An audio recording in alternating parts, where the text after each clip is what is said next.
ประโยชน์ของคลื่นแม่เหล็กไฟฟ้า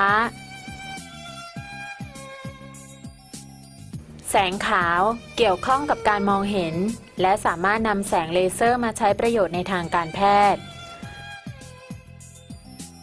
คลื่นวิทยุสามารถส่งสัญญาณเสียงเพื่อกระจายข้อมูลข่าวสารความบันเทิง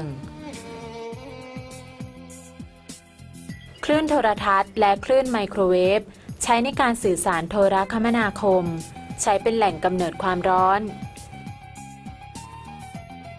รังสีอินฟราเรดใช้ในการถ่ายภาพในช่วงเวลาที่มีเมฆ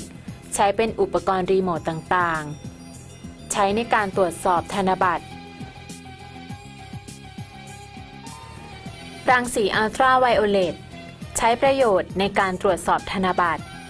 ใช้ในการฆ่าเชื้อโรครังสี X ใช้หารอยร้าวหรือรูโพรงในแผ่นโลหะใช้ตรวจหาอาวุธปืนหรือวัตถุระเบิดในการวินิจฉัยโรครังสีแกมมาใช้ตรวจสอบรอยรั่วและรอยร้าวของเครื่องใช้ที่ทำจากโลหะใช้รักษาโรคใช้อาบผลผลิตเป็นต้นคลื่นแม่เหล็กไฟฟ้าทุกประเภทย่อมมีทั้งประโยชน์และโทษในตัวมันเองซึ่งโทษนั้นอาจส่งผลในระยะยาวเช่นการพูดโทรศัพท์มือถือนานๆอาจได้รับอันตรายอย่างต่อเนื่องเป็นเวลานาน